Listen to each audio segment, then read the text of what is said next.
posso falar sem muitos rodeios, que eu fui uma das 5 primeiras pessoas a falar disso no Brasil.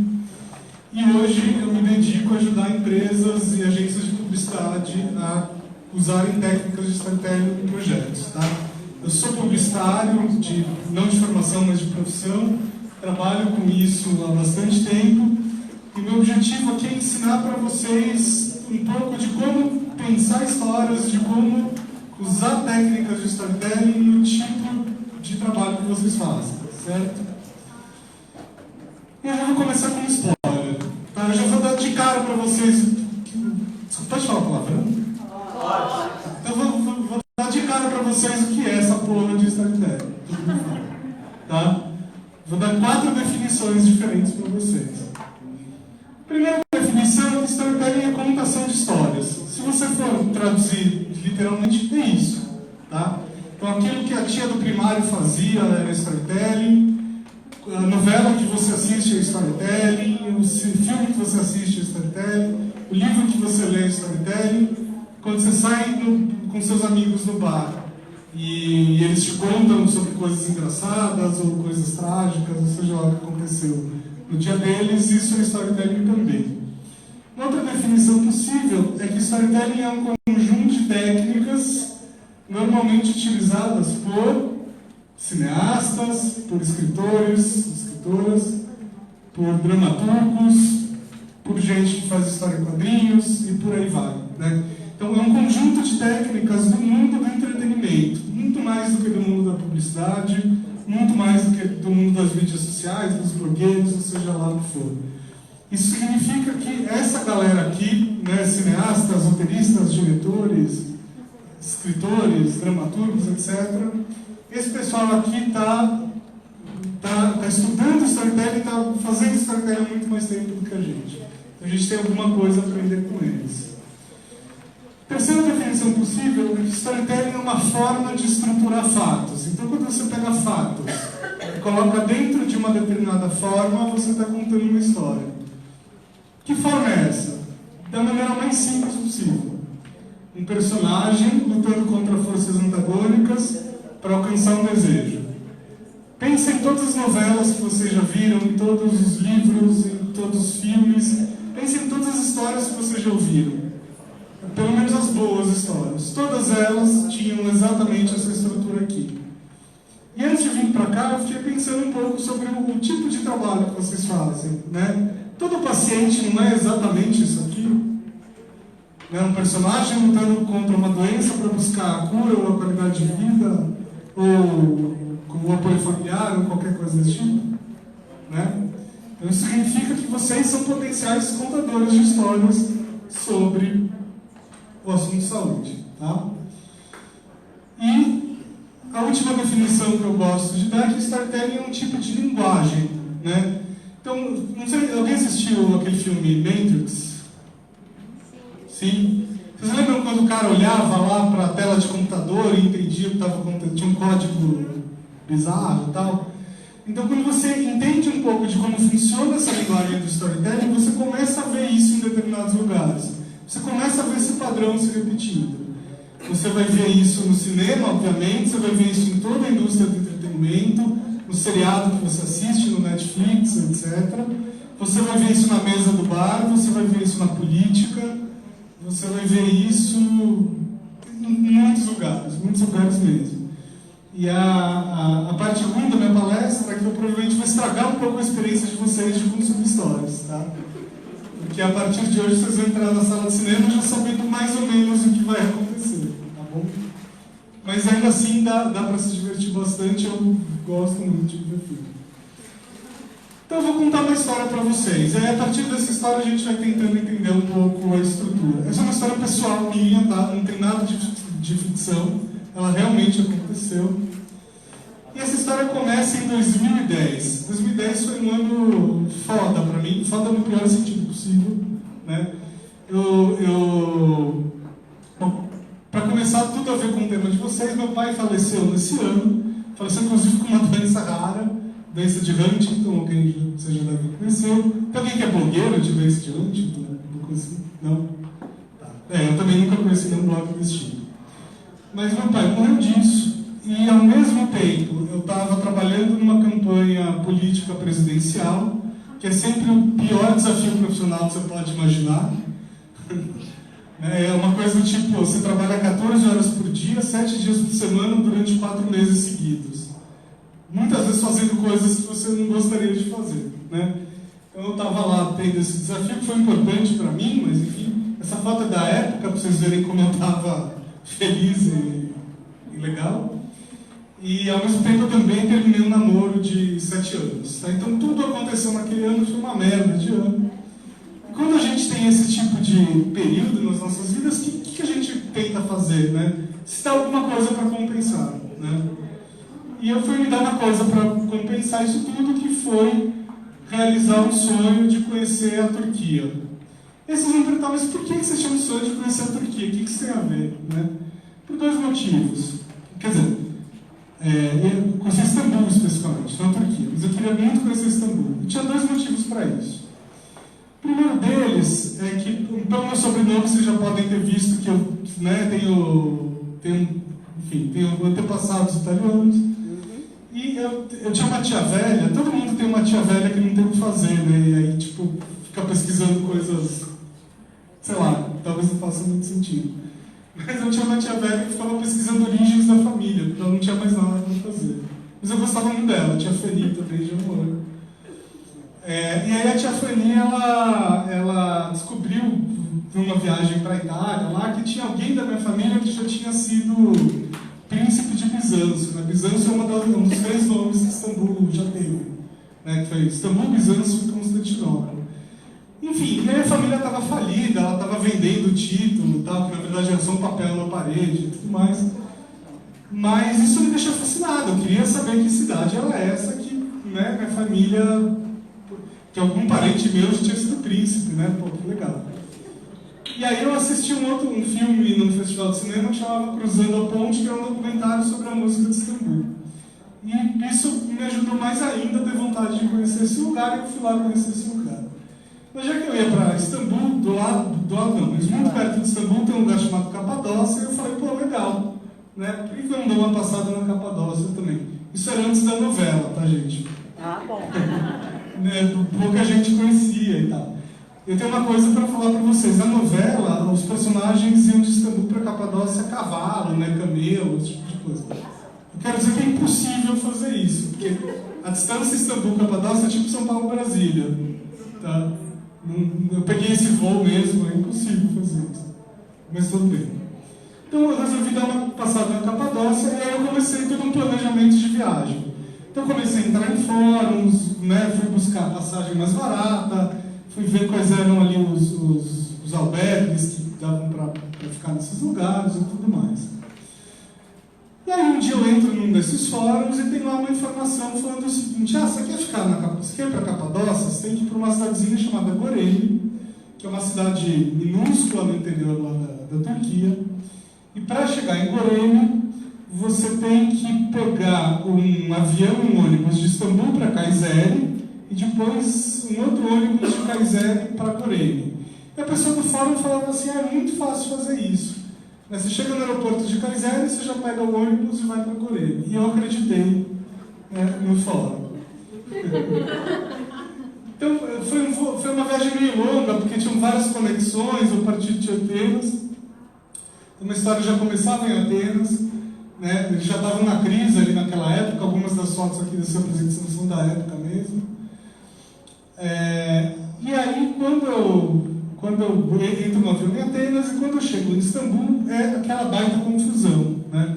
Eu não sei quem já teve a oportunidade de ir para a Europa aqui, mas geralmente os aeroportos são muito mais organizadinhos que os nossos.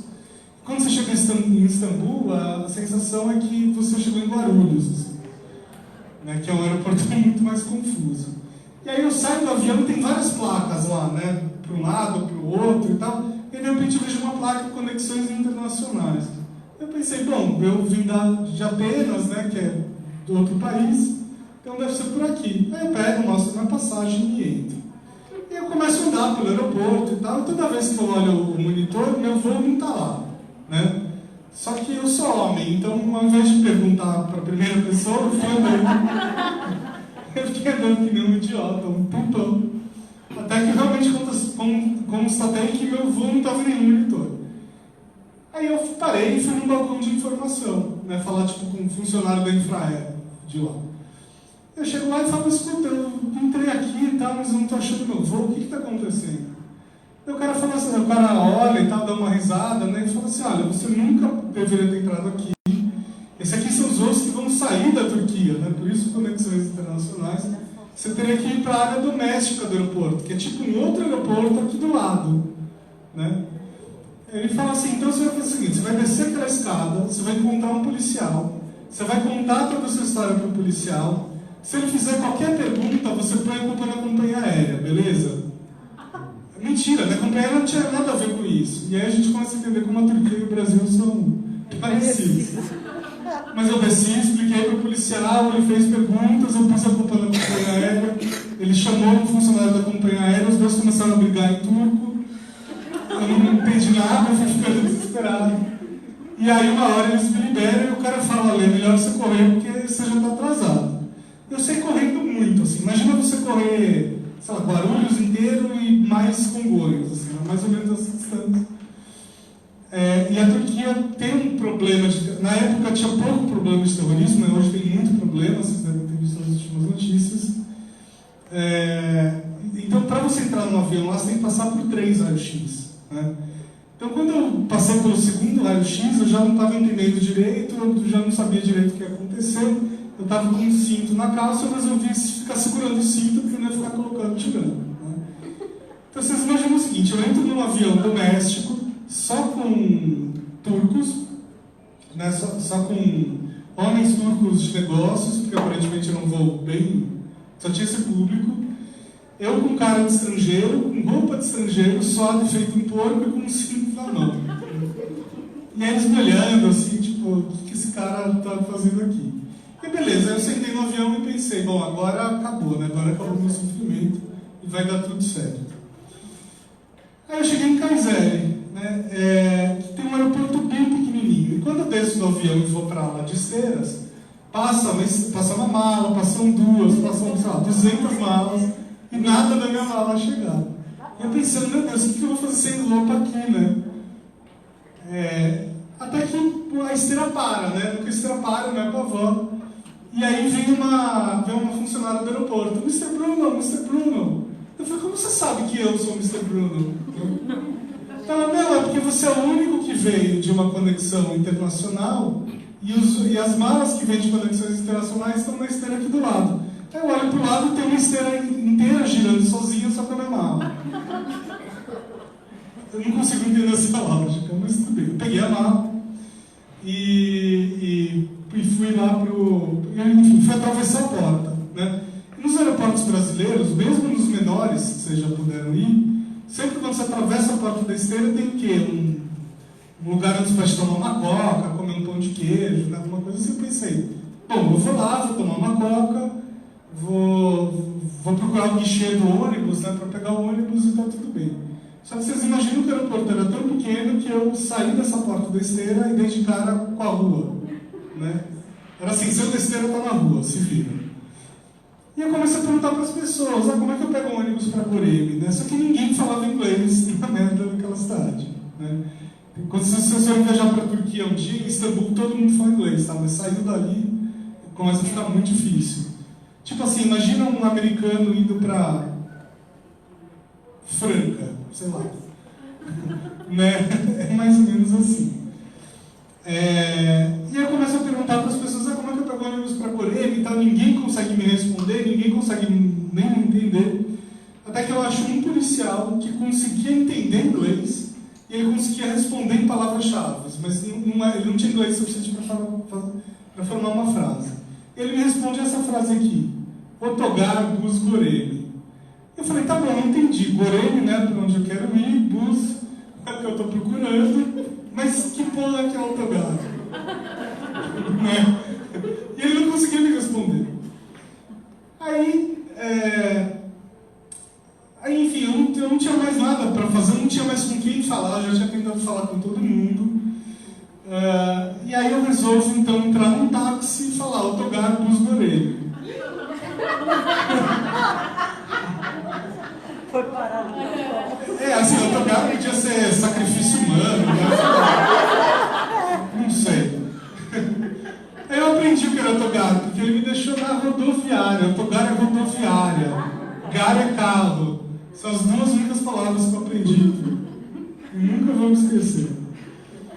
Aí eu chego nessa rodoviária, ao contrário do aeroporto, a rodoviária mais moderna e bonita que eu vi na vida. Essa foto é dessa rodoviária mesmo, só para vocês terem uma ideia, tá? Aí eu chego lá na rodoviária e penso, bom, eu vou no maior guichê possível, porque mais chance de alguém falar inglês, né? Chego lá no maior guichê e pergunto, eu quero ir para Guarulhos. E o cara fala, o ônibus para Guarulhos aqui não tem, você tem que ir ali, ó. Aí ele me aponta para o menor guichê possível, era tipo meio guichê. Aí eu chego lá, né, eu quero ir para Guarulhos. Aí o cara fala umas coisas que eu não entendo e tal, mas beleza. E ele fala assim, olha, para Guarulhos direto não tem, mas você tem que ir para uma cidade do lado e de lá você pega outra, beleza? Ah, tá bom. Comprei a passagem e fui. Chegou nessa hora, eu já estava tipo, com muito medo do que ia acontecer comigo. Porque claramente esse é o pior dia da minha vida. Aí o que aconteceu? Nessa época eu tinha um BlackBerry. Vocês podem falar o que vocês quiserem do BlackBerry, mas ele é o melhor celular para você digitar desesperadamente. Porque ele tem botões muito bons, assim, firmes. E aí eu comecei a escrever um e-mail para minha mãe e para minha namorada na época. Oi? Também falando assim, olha gente, está acontecendo isso, eu vou no lugar tal. E eu não tinha acesso ao Wi-Fi, obviamente, mas eu pensava assim, bom, se acontecer alguma coisa comigo, uma hora meu corpo vai entrar numa zona de Wi-Fi. Aí a mensagem chega. Mas eventualmente o ônibus chegou no destino, que era a cidade perto de Guarulhos, tá? E era uma cidade pequenininha também. E aí quando o ônibus abriu, o cara falou, você sai aqui, o que eu achei? Que eu ia cair numa outra autogar, né? Mas não, eu caí no meio de uma rua com um ponto de ônibus. Aí eu voltei e falei, escuta, mas que eu pego qual ônibus, né? Como é que eu chego lá? Eu falei, não, é o próximo ônibus que passar. Eu falei, putz, isso não vai dar certo, né? E aí, olha a coincidência, né? E aí desce comigo uma senhora islâmica, né, com o hijab, o lenço na cabeça, uma moça mais ou menos da minha idade junto com ela, e a moça segurando um bebê. Então era uma família. Elas descem juntas, essa foto não é delas, tá? Mas coincidentemente eu consegui achar essa foto na internet. E aí a moça da minha idade vem falar comigo. Ela fala, olha, fica tranquilo, eu entendi o que está acontecendo, né? Eu vou ficar ali no ponto de ônibus, porque eu também tenho que pegar um ônibus, e quando passar o seu, eu te dou um sinal, tá bom? Eu falei, pô, tá bom, né? A te ilumina e tal, obrigado. Não falei isso, brincadeira, mas enfim, fiquei lá na minha, no ponto de ônibus, e quando eu olho de novo para a moça, a senhora, que podia ser mãe ou avó, tá batendo na cabeça dela com a bolsa. Tipo, provavelmente porque ela falou, né, com um homem desacompanhado e tal, não podia. Enfim, problemas de choque de cultura. Mas eu fiquei pensando, meu Deus, essa menina vai ser apedrejada em praça pública por minha causa, né? Que merda. Aí, eventualmente, passa o próximo ônibus e ela me dá o sinal, era esse. Né? E aí eu entrei e era um ônibus comum qualquer, assim, tipo um ônibus sei lá, intermunicipal. E aí uns 3, 4 pontos depois eu estava finalmente em Guarulhos. Guarulhos é uma cidade muito pequena, tá? Tem tipo, basicamente uma rua. Tinha até o restaurante do Farmville na época, né? Farmville estava na moda e tal. E eventualmente eu chego lá no lugar que eu ia ficar. E aí o dono lá do albergue, né? Tipo, todo feliz, Brasil, não sei o quê. Ronaldinho, Pelé, aquela coisa toda. E aí ele vira e fala assim, aí, fez uma boa viagem? E eu falei, não, né? E expliquei, conta aí o que aconteceu. E aí ele fala assim, pô, mas quando você fez a reserva, eu te mandei um e-mail oferecendo um transfer do aeroporto pro hotel e tal, mas você não respondeu, né? E eu realmente tinha recebido, só que eu pensei, isso aí deve ser um engano gringo, né? O cara vai cobrar, vai dar uma facada por esse transfer. Não quero. E aí eu menti pra ele e falei, deve ter caído na caixa de spam, né? Desculpa. Eu perguntei, mas curiosidade, né? Quanto custava esse trânsito? Né? Quanto vocês acham que custava o trânsito? Não, nada também não. Mas quanto? R$100 não, menos. 50 não, mas era menos do que o táxi. R$30, o equivalente a R$30. No táxi eu paguei tipo R$35, mais ou menos. Né? Então, aí obviamente na volta eu voltei de trânsito e tal. E aí deu tudo certo. Qual é a moral dessa história? A moral dessa história é confie nas pessoas, porque todo meu problema começou quando eu não confiei no e-mail do cara. E aí era como se o universo estivesse apontando para mim, olha, você vai ter que confiar em um monte de gente agora para chegar lá. No cara do aeroporto, no policial, na menina da esteira, na menina islâmica, enfim. No taxista e por aí vai. Né? E eu juro que eu não estou inventando nada dessa história, está 0% mesmo. Realmente aconteceu tudo isso. E essa aqui é a moral dessa história. Mas a partir disso eu quero falar com vocês sobre 13 pontos sobre as histórias. Né? O que a gente pode aprender com isso? O primeiro ponto é que as histórias capturam a atenção. Né? Acho que eu tive um bom sucesso nisso, vi pouca gente conversando. Né? Nas outras palestras tinha muito tititi ali no fundo e tal. Normal, não estou acusando ninguém, não. Não, isso acho que é um problema dos palestrantes, assim, né? Enfim. Se a plateia não quer prestar atenção, o problema é que o palestrante não está sendo eficiente. É a turma do fundão. A turma do fundão. Mas a turma do fundão cooperou agora, obrigado, gente. Então, mas as histórias capturam a atenção. Né? As histórias têm essa propriedade. Consegui fazer com que a maioria de vocês aqui ficasse querendo saber o que ia acontecer comigo. E as empresas ou pessoas que têm algum tipo de negócio têm se interessado muito por essa técnica justamente por causa disso aqui. Né? Afinal, capturar a atenção das pessoas talvez seja um dos maiores desafios que a gente tem hoje em dia. Quem é blogueiro aqui mesmo, ou produz conteúdos principalmente nessa área? Bom, todos vocês vivem isso todos os dias. Né? Aquele post que você coloca toda a sua energia e fala, pô, esse vai bombar, e aí nada. Né? Isso acontece todos os dias com todo mundo que produz conteúdo. E o motivo de que às vezes dá errado é esse aqui. Né? Essa professora são as marcas, as empresas, os blogueiros, qualquer um que esteja querendo chamar a atenção de um determinado público. O problema é que esse público tem acesso a coisas muito mais interessantes. Né? Se eu não tiver, pensa assim, se eu como palestrante aqui não estiver sendo muito interessante com vocês, basta vocês tirarem o celular do bolso, vocês vão poder responder e-mail, olhar notícias, jogar Angry Birds, vocês podem fazer tudo o que vocês quiserem, até assistir Netflix vocês podem. Né? Então, o grande desafio hoje de quem quer chamar a atenção de alguém, ou de quem quer a atenção de um determinado público, é conseguir ser mais interessante do que todo o resto. Né? E o problema é que hoje todo o resto está disponível no seu bolso. Esse problema vem tirando o sono de muitas empresas, óbvio. E aí as empresas olham para o mundo do entretenimento, para aquele mundo de diretores, de escritores, roteiristas, e pensam assim, pô, peraí. Né? As pessoas não têm tempo para mais nada. Mas ainda assim, quando você chega em casa e uma série te pega, você vai varar a noite assistindo até o último capítulo. Não é isso? Ou então ninguém consegue ficar mais do que 5 minutos sem olhar para o celular. Mas quando você vai para o cinema, você fica 2 horas sem olhar para o celular. A maioria das pessoas, está sempre pelo chato, mas a maioria consegue. Então assim, que tipos de truques, que tipos de técnicas esses caras usam para conseguir prender atenção nesse nível? Né? É isso que tem interessado tanto as empresas. Então as histórias prendem a atenção das pessoas. O segundo ponto é que as histórias transmitem conhecimento. Então, por exemplo, por que essa história que eu contei prendeu tanto a atenção de vocês? Ela é engraçada? Tudo bem, ela é engraçada. Ela tem momentos curiosos? Ela tem momentos curiosos. Mas mais do que isso, eu estou trazendo para vocês uma série de informações sobre como sobreviver numa viagem para um país que você não conhece. Né? Olha quantas informações eu dei aqui para vocês.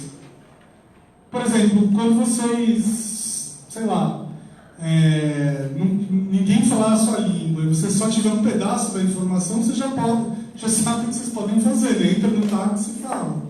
Né? Por exemplo, quando vocês descerem no aeroporto e virem a placa Conexões Internacionais, vocês já entenderam que é para sair do país, não para o voo doméstico. Né? Então, toda a história aqui que eu estou contando, de alguma maneira, está trazendo uma série de conhecimentos, certo? Assim como muitas histórias de vocês, eu sei que muitos de vocês aqui têm blogs por causa de histórias pessoais, ou de familiares, ou coisas do tipo. Quando vocês contam as suas próprias histórias, ou quando outros pacientes contam outras histórias, além de toda a carga emocional, além do que pode ser trágico, ou do que pode ser cômico, lá no meio tem um monte de informações interessantes, né? Lá no meio tem um monte de conhecimento. E alguém sabe por que eu coloco uma foto de cerveja aqui?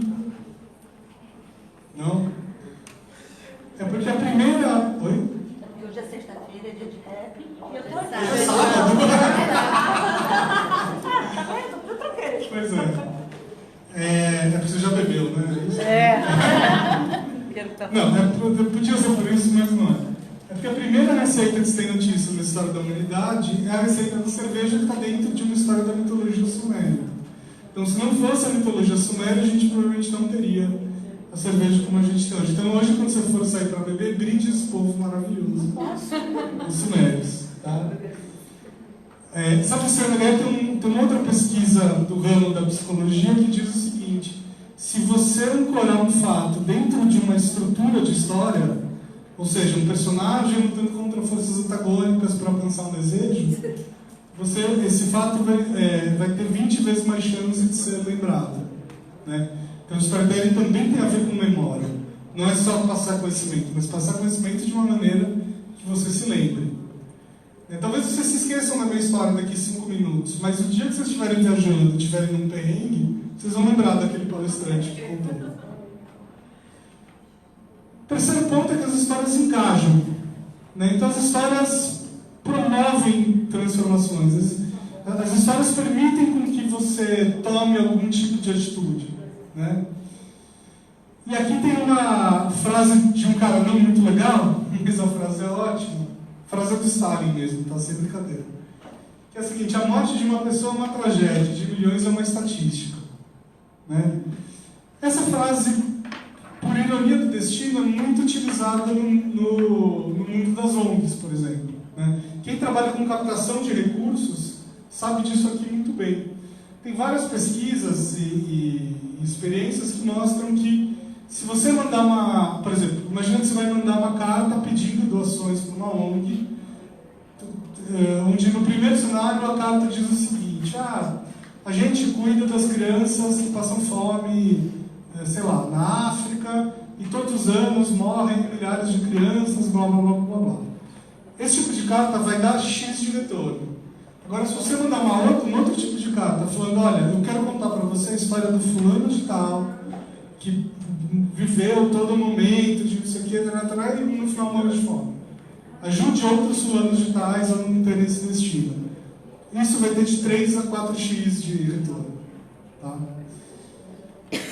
Então, eu acho que isso tem muito a ver também com a área de saúde. Né? É muito diferente falar que o Brasil teve milhares de casos de Zika no ano passado, ou você falar: mãe, seu filho tem microcefalia, e contar a história de uma mãe, da perspectiva de uma mãe, especificamente a partir do momento que ela recebe essa notícia. Esse aqui é um trabalho que eu tenho feito junto com a Unicef, tá? Onde a gente tomou a iniciativa de, ao invés de falar de grandes números, falar de casos muito específicos.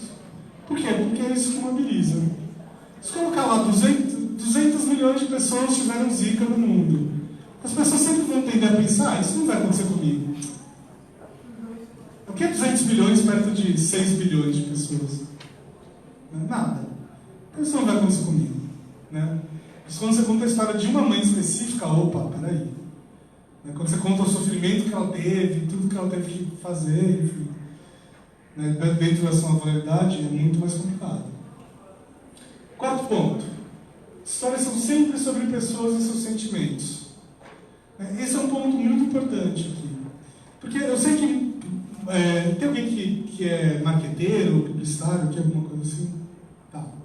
Então, por exemplo, eu sei que quando você quer fazer um trabalho de storytelling para falar de uma marca, ou para falar de um tratamento, ou para falar de uma doença, ou para transmitir algum tipo de conhecimento, óbvio que você tem um objetivo com isso, né? Essa palestra aqui não é sobre criação literária, não é sobre arte. Óbvio que você tem um objetivo por trás. Mas o que vai engatar a atenção das pessoas, o que vai chamar a atenção das pessoas são histórias sobre pessoas e seus sentimentos. Eu vou dar um exemplo disso ao invés de ficar falando. Você pode dar um play aí, é só apertar em cima do vídeo. Ah, tá sem som, peraí.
Então vamos lá.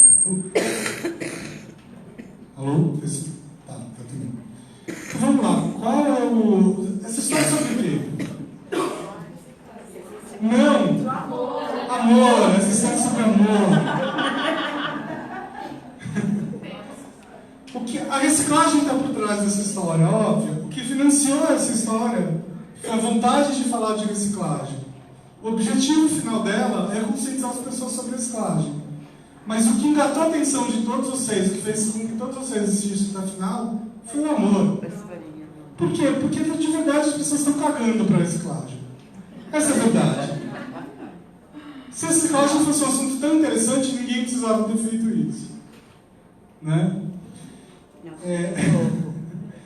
Mas por que eu trouxe esse case para vocês? Primeiro porque ele fala de causa, né? Interessante, todos vocês aqui têm uma causa de um jeito ou de outro, né?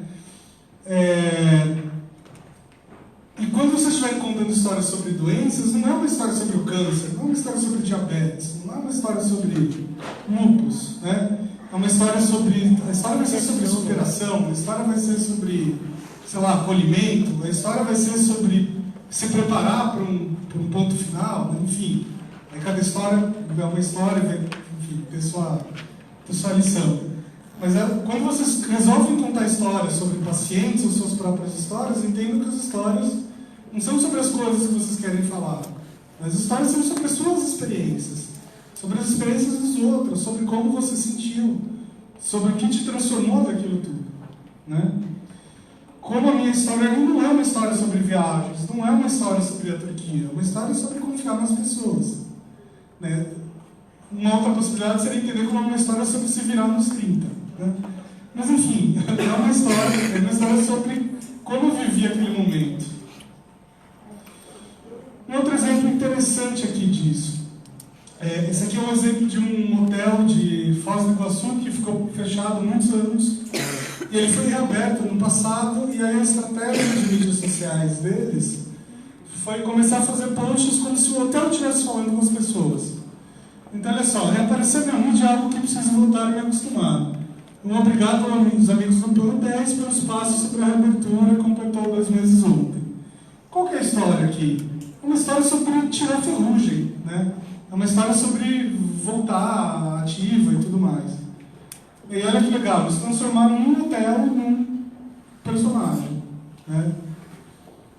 Enfim, eu até fiquei pensando numa coisa antes de vir para cá. Eu tenho um amigo que tem leucemia, mas ele tem leucemia num estágio que é até engraçado, porque ele está num estágio que não vale a pena operar, não vale a pena fazer nada, então ele só fica monitorando, né? E ele está há 5 anos nisso. Toda vez que encontra ele, eu falo, pô, e aí, como é que tá? E tal dele, então. 6 em 6 meses eu faço o exame e não acontece nada, eu não vou mexer enquanto não acontecer nada. Porque ele não é dessa área, ele não tem nada a ver com isso, mas ele poderia começar a escrever um blog. Eu e minha melhor amiga leucemia, por exemplo. Porque eu virei a melhor amiga dele, né? Virei a companheira dele. Ela vai lá, convive, não faz nem bem nem mal, fica lá. E olha que jeito interessante de falar sobre algo que, né, todo mundo se apavora. E todo mundo se apavora mesmo, porque quando alguém sabe que ele tem, todo mundo fala, ai meu Deus, coitadinho e tal. Mas tipo, ele mal sente isso, né? Enfim, não é o caso, obviamente não é o caso de todo mundo, mas é o caso dele especificamente. Quinto ponto. Histórias começam quando a rotina é quebrada. Então, isso significa que nenhuma história é sobre o dia a dia das pessoas. As histórias é sempre quando... As histórias começam a partir do momento que dá merda. Né? Essa é a verdade. E todo mundo sabe disso intuitivamente. Por exemplo, quando vocês vão viajar e vocês vão encontrar seus amigos no bar para contar sobre o que aconteceu, vocês vão investir mais tempo falando sobre quais tipos de dias? Os dias que tiveram perrengue, né? Você até comenta sobre os dias bons, mas em 5 minutos você já matou os dias bons, né? Agora você sabe que, enfim, você sabe que vai chamar mais atenção quando você falar do que deu de errado. Ou nem precisa ir pro exemplo de viagem. Por exemplo, você encontra um amigo que você não vê faz tempo, né? Você vai contar sobre o seu dia a dia? Você vai falar assim, pô, então, ontem eu acordei, eu fui trabalhar, aí eu vi um filme e dormi. Não, você nunca vai falar sobre esses dias. Por quê? Porque não interessa. Né? Porque o cérebro humano ele já é orientado a ver o que tem de novidade. Isso explica muito o jornalismo, por exemplo. Por que ninguém fala, sei lá, vou dar um exemplo trágico aqui, mas ninguém mais fala de atentados no Iraque, por exemplo, porque aquilo não é mais notícia. Porque você já imagina que todo dia está tendo atentado lá. Agora, quando acontece atentado num lugar que nunca tem, opa, isso é notícia, né? Então, o nosso cérebro já é orientado a descobrir, a prestar atenção no que é novo, né? E o que é novo nas nossas vidas é quando alguma rotina é quebrada. Tem um erro aqui que a gente na publicidade comete sempre, e eu posso falar isso porque eu já cometi algumas vezes, que é o seguinte: você vai querer fazer um projeto de storytelling, a primeira ideia que vem na cabeça é vamos criar uma família e contar a história da família Silva. Tipo, o dia a dia da família Silva. Qual o problema do dia a dia da família Silva? É que o dia a dia das pessoas não interessa a ninguém. Você quer saber quando acontecer alguma coisa diferente na família Silva. Quando a mãe fica grávida de novo, quando o pai recebeu uma proposta e, enfim, vai ter que morar longe, e aí todo mundo vai se mudar. Quando um dos filhos, sei lá, estava correndo, tropeçou e quebrou a perna, né? Então, quando começa a ter novidade, quando a rotina está para ser quebrada, aí você começa a ter uma história. Queria passar um outro vídeo para isso. Você pode dar play, por favor?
Empieza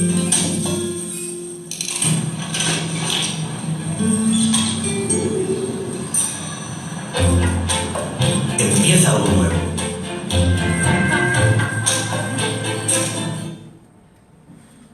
O que está por trás dessa história? No fundo, a IKEA quer que você vá lá. A IKEA é tipo uma Toy Story lá de fora. Ela quer que você vá lá e troque o sofá, porque aí sua vida vai mudar. Né? É basicamente isso. Mas, de novo, a história não é sobre cadeiras. Né? A história é sobre começar de novo, é sobre aproveitar a vida, enfim. E essa história só começa a partir do momento que o velhinho chega lá no banco, o banco está ocupado. Isso quebrou a rotina dele, isso fez com que ele tivesse que arranjar uma outra alternativa. E quando ele arranja outra alternativa, ele começa a ver o mundo de um outro jeito. Né? E, de novo, todas as histórias sobre doenças não são exatamente isso. Né?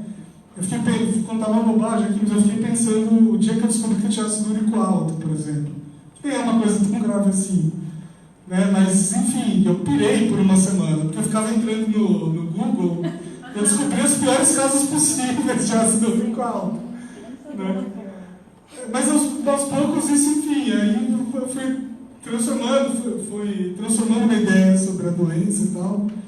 Né? Fui falar com médicos e tal, mas não era algo tão grave assim. Mas toda história de doença é uma história que começa com uma quebra de rotina. O sexto ponto é que as histórias apresentam forças antagônicas. Né? Então, não adianta você ter um personagem, não adianta esse personagem querer chegar em algum lugar e nada acontecer para que ele chegue nesse lugar. Ele chegar nesse lugar automaticamente. Quando você consegue o que você quer muito fácil, você não tem uma história. Tá? Vou dar um exemplo aqui. Como chama? Filmes de comédia romântica. Todo mundo já assistiu ele aqui. Né? O mocinho se apaixona pela mocinha. Se a mocinha sentar o chaveco imediatamente, quanto tempo tem de filme? Nada, né? 5 minutos.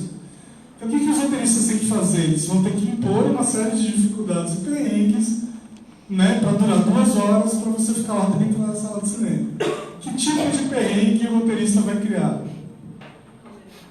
Oi? Um rival. Um rival, o que mais? Valores diferentes. Valores diferentes. Classes sociais diferentes. Classes sociais diferentes. Amizade. Friend zone, né? O que mais? Concorrente. Olha lá. A moça recebe, bem nessa semana que eles se apaixonaram, a moça recebe a resposta de uma viagem, de uma bolsa de estudos, né, para morar em outro lugar. Né, alguém fica doente, enfim. Vocês já viram esses filmes 1 milhão de vezes, né? Então o que vocês já sabem agora é que quando você começa a ler uma história, o personagem nunca vai chegar onde ele quer chegar imediatamente, porque senão não tem história. Tá?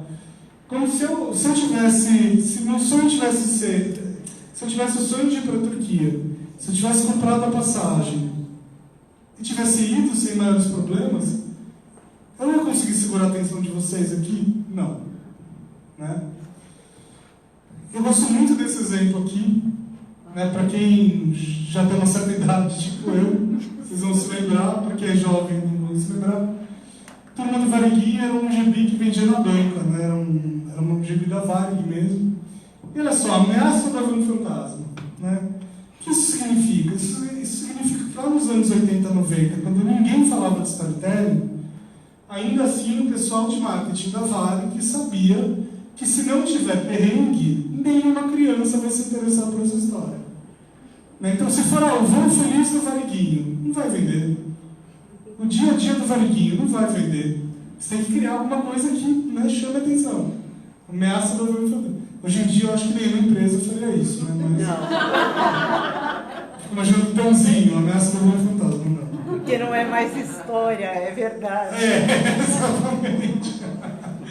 Mas podia ser outra coisa, né? A turbulência, o pãozinho contra a turbulência, beleza. Né? Isso passa. Dá play, por favor. Então, pai, eu queria dizer que eu te amo. Pai, eu te amo, sabe? Te amo. Eu te amo. Amo mesmo. Eu te amo. Eu te amo. Eu te amo.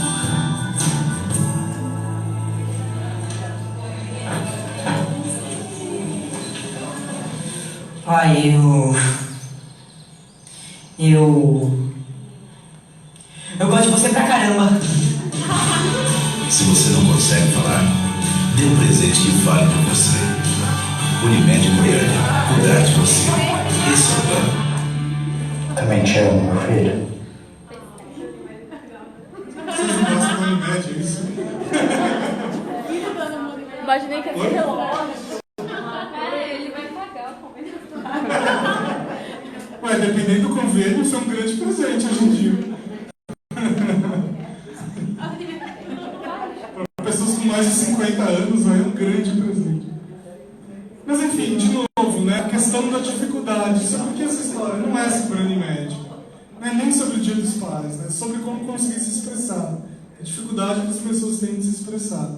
E se o garoto conseguisse falar eu te amo no final, não teria graça nenhuma. Né? Esse é o ponto.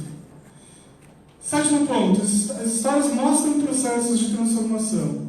Então é muito importante quando você vai contar uma história que ela não termine do mesmo jeito que ela começou. Alguma coisa tem que mudar. Alguma coisa tem que se transformar. E quanto mais emocional essa transformação, melhor. Tá? Vocês podem ver, na maioria dos filmes que vocês assistem, ou o personagem se transforma, né, ou ele termina o filme de um jeito diferente de como ele começou, ou quando o personagem não se transforma, que se transforma a realidade em volta dele. Né? Nas doenças são assim também, né? Quantos de vocês aqui não transformaram suas... Bom, só de vocês estarem aqui hoje significa que vocês já transformaram muito suas vidas, certo? Então, todos vocês têm boas histórias para contar. Aperta play, por favor. Muito bem, pessoal. Eu acho que está mais do que na hora da gente ter uma conversinha. A verdade, meus amigos, é que... Vamos lá. Para entender essa história, vamos voltar lá para o comecinho de 2012. Fase essa que vamos chamar de a construção da ilusão. Saí da casa de mamãe, chamei meus amigos e namorados para morar comigo com um único plano: fazer vídeos. No começo, todo mundo empolgado, pensando que aquele estilo de vida ia ser a melhor coisa do mundo. Já queria ser mil maravilhas, pegar essa pizza, videogame e, claro, vídeos.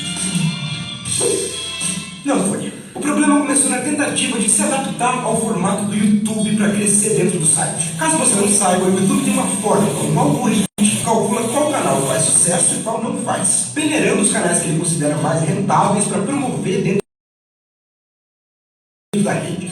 Entre vários fatores desse cálculo, um dos principais é a frequência de uploads. Como o plano era fazer com que o YouTube pagasse as contas da casa, a gente precisou achar um formato que fosse rápido de fazer para que a gente postasse pelo menos 2 vídeos por semana. Foi aí que a gente teve a grande ideia de postar Isso Mesmo Faço toda segunda e Mãe Cansei de Pizza toda sexta. Vamos chamar essa fase de expectativa versus realidade.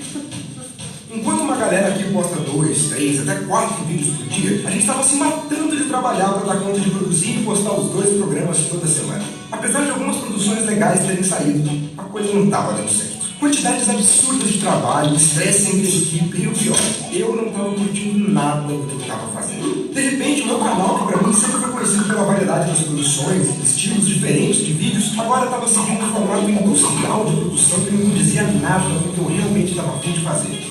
Aí, meus amigos, a coisa começou a sair do controle. Problemas entre a equipe, roubo de equipamentos, término de namoro. E chegamos na terceira fase dessa história: a crise.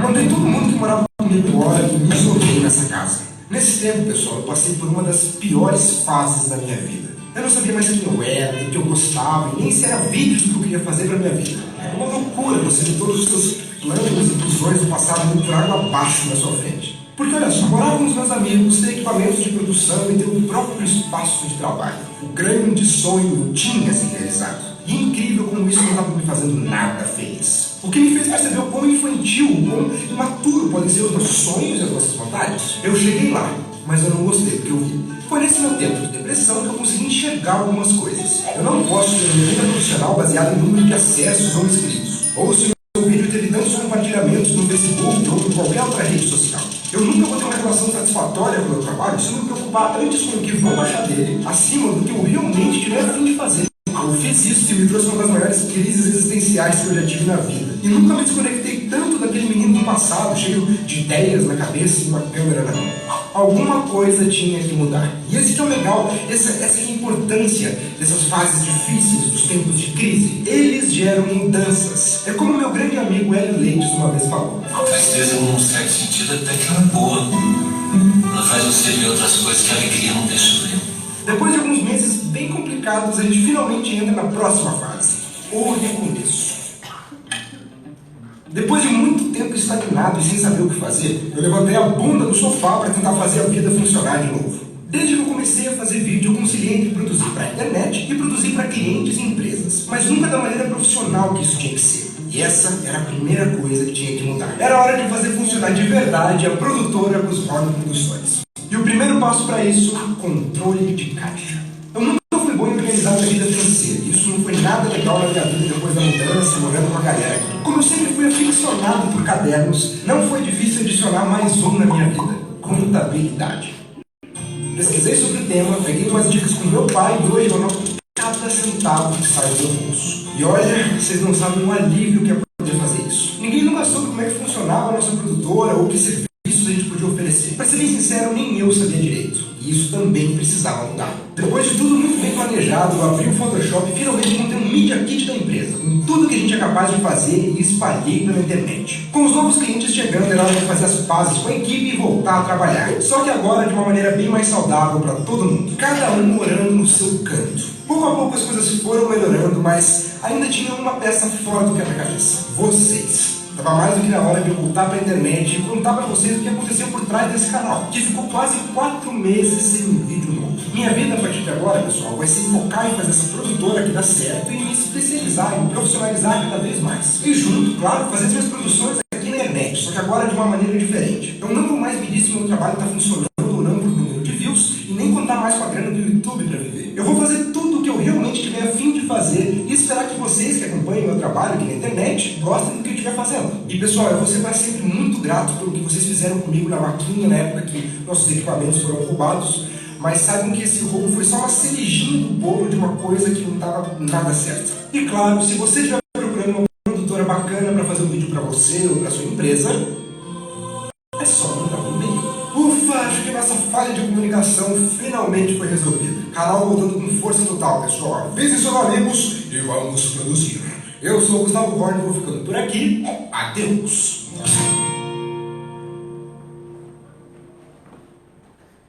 Então, uma pergunta: quem contrataria esse cara?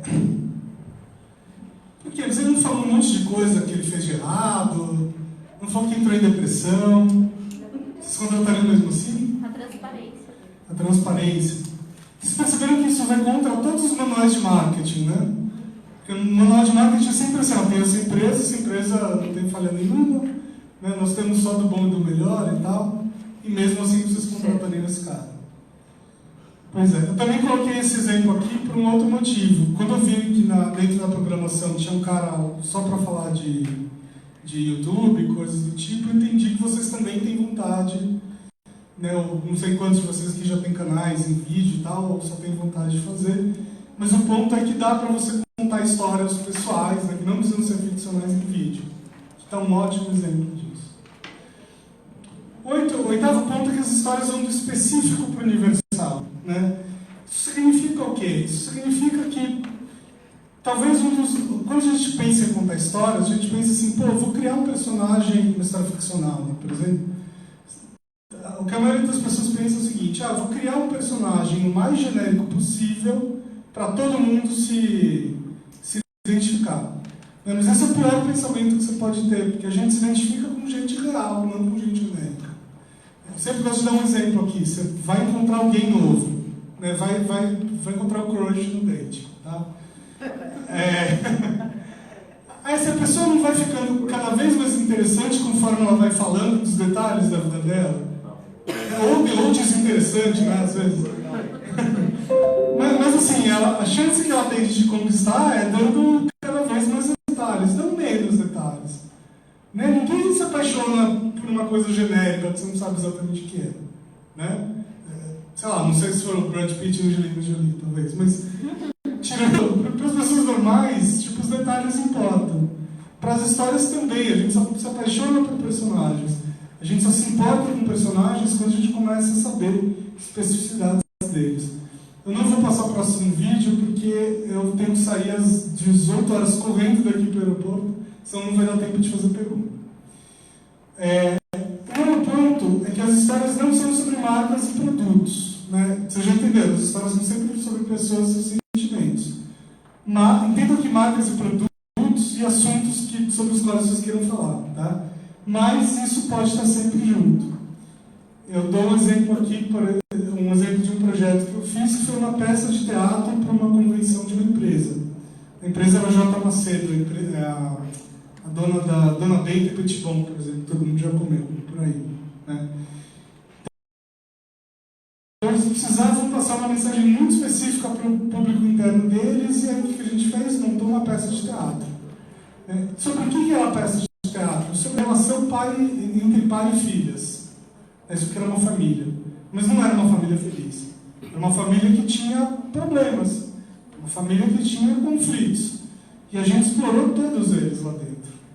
O final era feliz, mas no meio tinha um monte de treta. Tá? E isso que chamou a atenção das pessoas, isso que fez com que todo mundo parasse para ver. Qual que era o objetivo real dessa peça? Não era emocionar as pessoas. O objetivo real era fazer o público interno da empresa entender que vender Petit Bom era diferente de vender Dona Benta, que era diferente de vender outras marcas que eles tinham ali. Sendo que cada um dos personagens simbolizava uma dessas marcas. Né? Mas, de novo, então essa história não era sobre farinha, não era sobre macarrão, era sobre relacionamentos entre pais e filhos. Décimo ponto. Ao contrário de campanhas tradicionais, as histórias são eternas. Quer ver um exemplo disso? Náufrago. Né? Todo mundo já viu Náufrago. Tem duas marcas lá dentro, né? A Wilson e a Fidelis. E a gente pode considerar isso aqui tanto um filme, né? Um produto artístico, como uma campanha publicitária de 2 horas. E era maluquice. Era uma campanha tão legal que as pessoas compravam DVD, pagavam ingresso para assistir. Você já se imaginou pagando para assistir uma publicidade? Não, né? Mas acontece de vez em quando. Quando você vai no shopping e compra uma camiseta da Coca-Cola, você também está pagando por isso. Né? Então, de vez em quando acontece. E quando acontece é muito legal. E sabe o que é mais legal? Diferente de uma campanha que tem um começo, meio e fim para acabar, quando você conta uma história, quando é uma boa história, quando é uma história que emociona, isso aí vai ficar para sempre. Né? Isso aqui vai ficar para sempre para essas marcas. Né? O vídeo lá do Gus Horn, que vocês viram, vai ficar para sempre colado no Gus Horn. Daqui 10 anos talvez ele não queira mais falar disso, mas as pessoas vão achar aquele vídeo. As pessoas vão se lembrar daquele vídeo que segue ele. Né? Então as histórias que vocês contam, pensem nisso também, elas vão ser eternas de uma certa forma. Porque elas vão tocar muita gente. Muita gente daqui 20, 30 anos vai se lembrar daquilo. Pro bem e pro mal. Né? 11º ponto é que a lógica do storytelling é diferente da lógica do marketing. Já dei esse exemplo ali com o Gus Horn, mas eu vou dar um outro aqui. Essa é a terceira foto mais compartilhada da história da internet. Né? O Obama, no final das eleições passadas, quando ele ganhou a segunda eleição, ele pega e posta isso no Twitter. Mais 4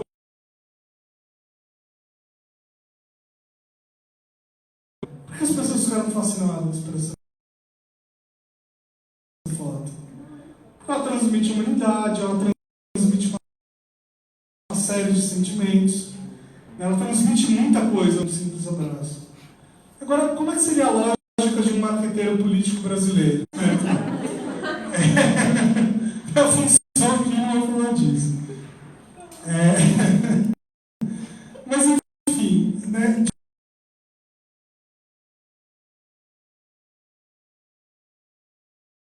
essa foto aqui desafia um pouco a lógica do marketing. Porque a lógica do marketing, não, aumenta o logo, né? Fala mais de mim e tal. E aqui fala pouco da campanha do Obama. Mas por isso, né? Não fala nada das propostas do Obama. Não fala do partido do Obama. E mesmo assim foi a terceira foto mais compartilhada da história da internet. O 12º ponto é cuidado com a moda do storytelling. Vocês vão falar muito sobre isso, né? Se já não ouviram falar. E no nosso mercado acontece uma coisa muito chata, que assim, toda vez que aparece uma moda, aparece uma série de gurus e picaretas falando que isso vai transformar a sua vida, que você vai, né, que o storytelling vai te transformar, que vai salvar seu negócio, que vai não sei o que. Né? O storytelling é sim uma ferramenta muito eficiente, vocês podem usar isso à vontade, tem cases ótimos de como isso dá um bom resultado, mas cuidado com a moda. Cuidado com a moda em tudo na vida. Tá?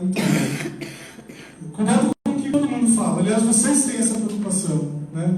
Porque se fala muita bobagem na área de saúde. Né? O Priscila estava até me contando ali atrás dos problemas que vocês têm. Quando, por exemplo, alguém faz lá um post picareta do tipo, descobriram a cura do não sei o quê. E aí você vai ver, não é nada disso, mas gerou toda uma comoção que era desnecessária.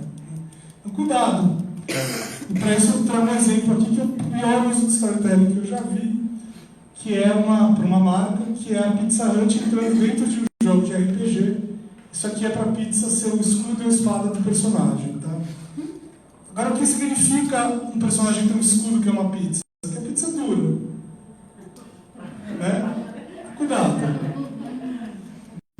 Isso pode parecer preciosismo meu, mas assim, eu odeio a ideia de fazer uma apresentação e as pessoas... Sempre tem alguém que vai achar que, meu Deus, isso vai salvar minha vida, então não. Eu quero deixar bem claro, não.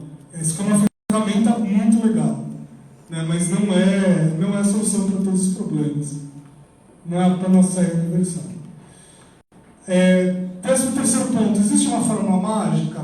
Não, você vai ter que suar de criatividade aí, tanto para contar uma história real, quanto para contar uma história ficcional.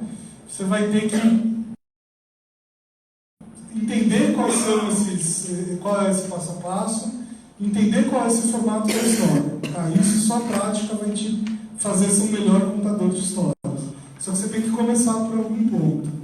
E não existe bem uma fórmula mágica, mas existe um truque para quem quer começar a tentar estruturar uma história. Esse truque é fazer uma história em 5 parágrafos. No primeiro parágrafo você vai contar quem era o personagem. Era uma vez, fulano de tal, que... tarará, tarará. No segundo parágrafo você vai contar um pouquinho sobre qual a rotina desse personagem. Todo dia ele fazia isso e assim, assado. No terceiro parágrafo você vai contar qual a quebra de rotina. De repente ele descobriu uma doença, de repente ele teve um acidente, de repente aconteceu alguma coisa.